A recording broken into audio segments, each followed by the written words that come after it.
ויעמדו לגורלם עד קץ הימים, ונאמר אמן. ויעמדו לבדם לגורלם, לבדם לגורלם עד קץ הימים כולם, עד קיצם. ואיכה נאמר אמן. ויעמדו לבדם, לבדם בתוך אופל הקץ לגורלם שנחתך. ואיך, איך נאמר אנו אמן? יעמדו דום, לנצח דום לגורלם שנדם. ומדוע שנאמר אמן? ויעמדו רועדים, אפופי קור הנצח, לבדם,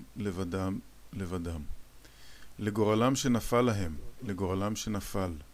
יעמדו נופלים לגורל מר ונמהר. לבדם יעמדו, לא יכולים לעמוד. קורסים. איך נפלו גיבורים? איך נפלו? מוטלים הפרקדן. אבל הנצח יעמדו שם בקץ הימים, שם בקץ החיים, בקץ האור. שם ינסו לעמוד לבדם עד אין קץ. ואיך נוכל אנחנו לומר אמן? ויעמדו לגורלם, לגורלנו יעמדו והקץ סביבם. בתוכם קץ עד. לבד יעמדו לגורלם, אפופים לבד, ולא נוכל לחסות אותם, לחמם גיבם, לתת להם מרק, לנשקם, לחבקם, לצחקם, לא עוד נוכל. ונוכל רק להפיל תחינתנו לפניך, כי תסתירם בסתר כנפיך, ותעטפם בזוהר כנפי השכינה. וכי לא יעמדו לבד.